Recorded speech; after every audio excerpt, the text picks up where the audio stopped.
So last week I made a video talking about the mysterious DLC Season 2 with you all, and I went through everything Season 2 must have. Basically summarising everything it must have in my opinion for it to succeed. So today I'm going to go through everything Season 2 must not have. If it has any of these things in it, I could potentially see Season 2 failing. This is going off your opinions that you've told me in the comments section, in streams, and also a few of my ideas as well. So let's put them together and let's talk about what this season just mustn't have in it. I've got 5 points in total here today. The first one is a solo DLC.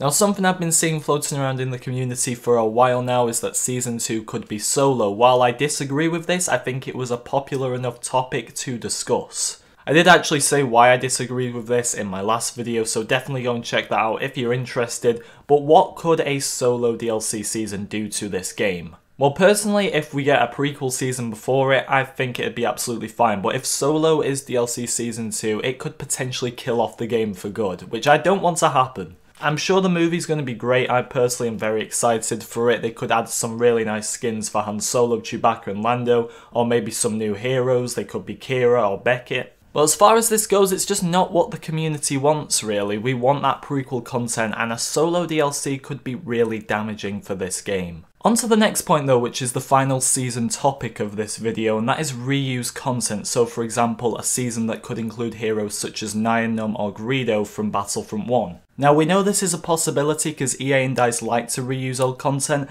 and there's nothing wrong with that. I hope later down the line we do see the return of heroes such as Nien Nunb or Greedo, or maybe Krennic, Jyn or Dengar. But as far as Season 2 goes, we need something new. We need that Clone Wars content, and using stuff from Battlefront 1 I'm afraid just won't bring players back. I think it would be great if we get a Clone Wars DLC for Season 2 and then later down the line they give us a DLC full of things from Battlefront 1. I'd definitely be up for it, just not as the next season. And now moving on to our third point, which is something I believe could be a possibility, and a few of you have agreed with me on this one, and that is that jetpack cargo could be put into the game permanently, but in a season. Now I think we all know at some point jetpack cargo is going to become a permanent game mode. I really don't see the point in them constantly adding it in for a limited time and then just taking it out again. But one thing I could see happening here is in the next season, they give us jetpack cargo permanently as a game mode. It just feels like something EA and DICE could potentially do, which I don't want to happen. Now I could be wrong here, who am I to tell you if something's right or wrong? But it just seems like the easy option here